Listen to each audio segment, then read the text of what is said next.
नमस्कार दोस्तों, एक और लर्निंग वीडियो में आपका स्वागत करते हैं। इस वीक में एक दो जगह हमारी डिफिकल्टी हुई, फुटप्रिंट को लेके भी हम एक जगह रोंग हुए थे, तो हम चर्चा करेंगे ऐसे जगह पे हम कैसे ट्रेड कर सकते हैं। सबसे पहले हम एक डे का चार्ट देखते हैं। हम आपको यहाँ से एक चैनल्स अपडेट किए गए थे जो लगातार अपर साइड में चल रहे हैं।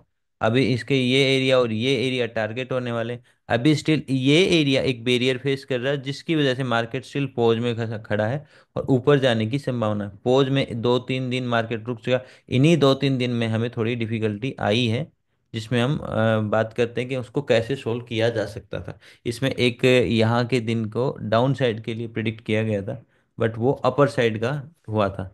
तो जिस दिन की मैं बात कर रहा हूँ वो 27th का है।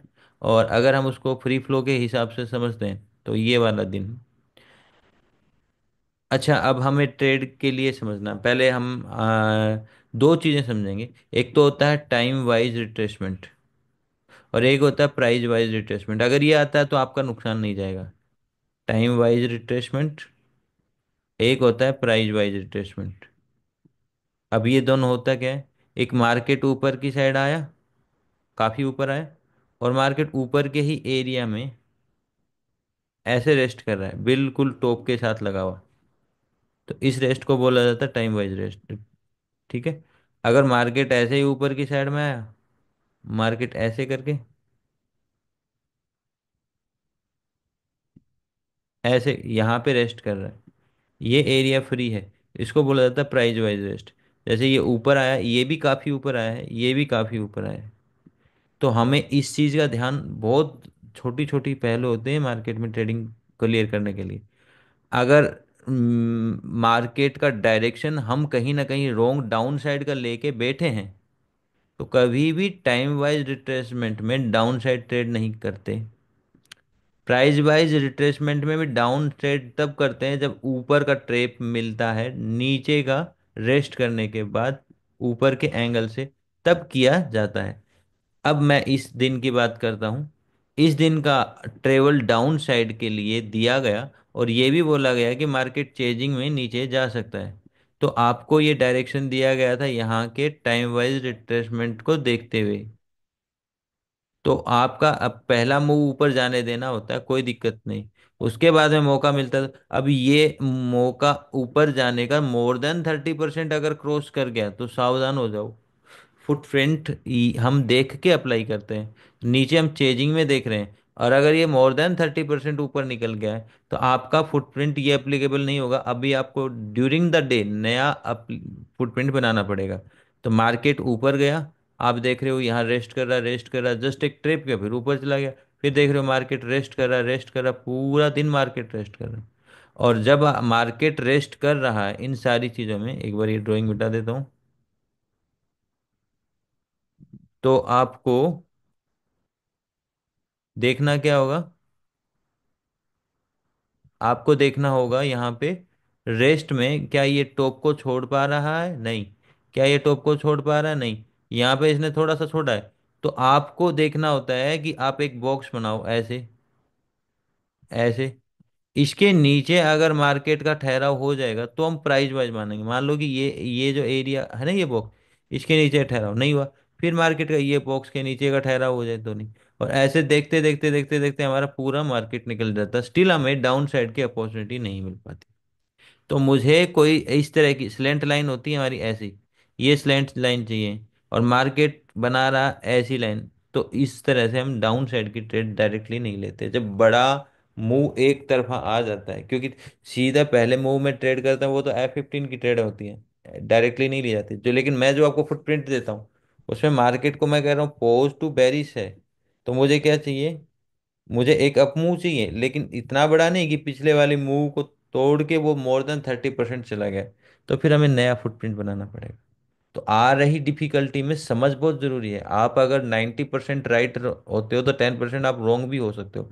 10% रोंग की परिधि जो होती है उसको समझना होता है, तो उसमें भी आप राइट हो जाओगे। जब कोई मार्केट एक फ्री फ्लो के अंदर उलझा हो और वो एक ट्रेवल वाला न रहा हो, तो जैसे ये दिन, तो हमें खेलना चाहिए RBO, रिटेलर ब्रेकआउट। इस पे वीडियो बनाए गए हैं। ठीक है। ये टाइम वाइज को मैं हटा देता हूँ। इस दिन की मैंने चर्चा करी 27 की। 28 पे आ जाते हैं। तो आप ये देखो कि आपका जोन बना, इस एरिया पे लो बना, इस एरिया पे हाई बना। तो आपका ये बना आरबीओ। ये क्या बना, हम इस पे लिख देते हैं। यहाँ पे आपका आरबीओ बना।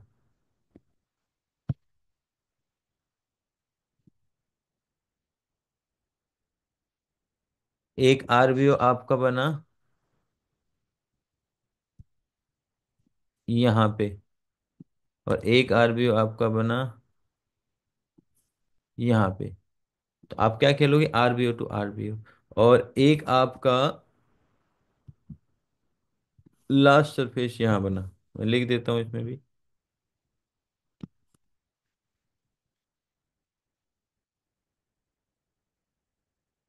ठीक है, ये लास्ट सरफेस बना। अब लास्ट सरफेस को, अभी इसको हम चार्ट को बड़ा कर लेते हैं, इस दिन को हम समझते हैं थोड़ा। हम इसमें आरबीओ ट्रेड कर रहे हैं। तो ये एरिया के 30% के अंदर से हमें तुरंत ट्रेड मिल गई और मार्केट ऊपर चला। मैं इसे लास्ट सरफेस क्यों ट्रेड कर रहा हूँ, यहाँ आने पे दोबारा आया जब, मैं लास्ट सरफेस की बजाय आरबीओ क्यों ट्रेड कर रहा हूँ, लास्ट सरफेस क्यों नहीं ट्रेड कर रहा। तो आपको यहाँ देखना होगा, मार्केट ने यहाँ पे एक ठहराव बनाया है। देख रहे हो ठहराव बनाया। अब जैसे ये यहाँ पे आप, मैंने 530 लगा रखा है, तो मैं ये हटा के दोबारा लगा देता हूँ। आप ये बॉटम पकड़ो और आप ये हाई पकड़ो और लाइन खींच दो। तो आपका ये एरिया आ जाएगा, मतलब आपका ये जो मोमेंटम का बाद में ये रिट्रेसमेंट लिया है, 50% रिट्रेसमेंट, अब इस एरिया से आपका 30% अप्लीकेबल हो जाता है, जो कि आरबीओ के एरिया तक नहीं आने देता। तो हम यहाँ पे लास्ट सरफेस खेलते हैं, तो हमारा ट्रिगर यहाँ पे बनेगा, आरबीओ का ट्रिगर बनेगा। क्योंकि मार्केट में ये दिन पे मैंने बोल दिया था कि हमारे पास डायरेक्शन नहीं है। 28 तारीख का अगर आप जाके टेलीग्राम देखोगे, तो no direction wait for right calculation, triggers का वेट करो, ठीक है। तो मैंने यहाँ पे आपको कैलकुलेशंस पे ट्रेड करने के लिए कहा। तो उस स्थिति में हम लास्ट सरफेस को ट्रेड करेंगे 5 मिनट के चार्ट पे, आरबीओ ट्रेड करेंगे।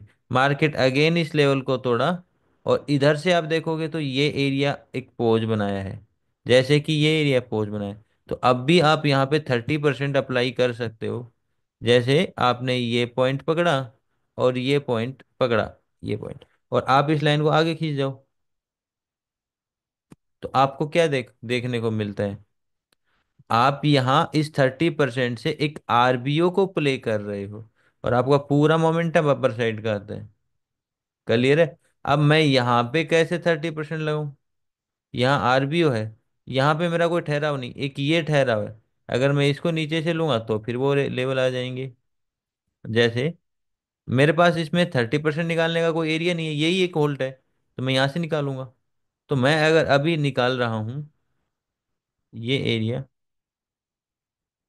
तो मेरा ये जो ब्रेकआउट प्लेस है वही आ रहा है, और ये एक होल्डिंग अच्छी नहीं है। मार्केट इसको ब्रेक करके इस एरिया के अंदर हमें कह रहा है कि ट्रेड लेना है, तो यहाँ आरबीओ ऑटोमेटिकली एक मैग्नेटिक प्रेशर में लिया और मार्केट डाउन साइड। तो फिर मैं आरबीओ प्लेस करूंगा, लास्ट सरफेस नहीं करूंगा। तो किस स्थिति में लास्ट सरफेस और किस स्थिति में आरबीओ किया जाता है, और कैसी ट्रेडिंग डे में किया जाता है, जब आप डायरेक्शन नहीं निकाल पा रहे फुटप्रिंट में कि पोज टू बेरिश होगा, पोज टू बुलिश। तो आप देखोगे इसने बेरिश की ट्रेड भी दी और बुलिश की ट्रेड भी दी, तो नो डायरेक्शन वाला हो गया ना। तो इस तरह से हम इस वाले मार्केट को हैंडल करते हैं। तो ये दोनों के दोनों मार्केट हो गया, इससे पहले की भी एक बार चर्चा कर लेते हैं।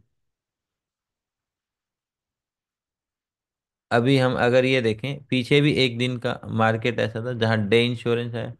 डे इंश्योरेंस पे हम काम कैसे करते हैं, जैसे डे इंश्योरेंस, डे इंश्योरेंस में यहाँ से ऊपर की एक ट्रेड ली जाती है, बाइंग साइड की, कि डे इंश्योरेंस से मार्केट को ट्रेप मिलेगा। लेकिन ध्यान रखो, ये भी आपको बताया गया, अगर डे इंश्योरेंस कभी भी आपका पैसा नहीं खाएगा, आपका जो ट्रिगर है वो अपर साइड देगा। अगर वो अपर साइड नहीं चला, पहला ट्रिगर हम किधर लेंगे, ब्रेक होने पे अपर साइड में लेंगे। अपर साइड का ट्रिगर नहीं चला, आपका लॉस खा रहा, तो ऑब्वियसली नीचे एक 3P होगा। जब भी आपकी ट्रेड मिलेगी नीचे 3P, 3P यानी कि पैनिक प्रेशर पॉइंट, यानी कि यहाँ से प्रेशर ही आएगा, यानी कि स्पीड ही आएगी नीचे की गिरावट की। क्यों आएगी?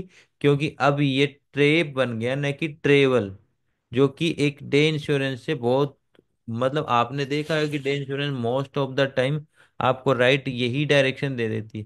लेकिन जब भी वो ट्रेप होती है, जिस भी केस में हमने ट्रेप होते देखा, तो नीचे की साइड में पैनिक प्रेशर आते हुए देखा, यानी कि स्पीड आते हुए देखी।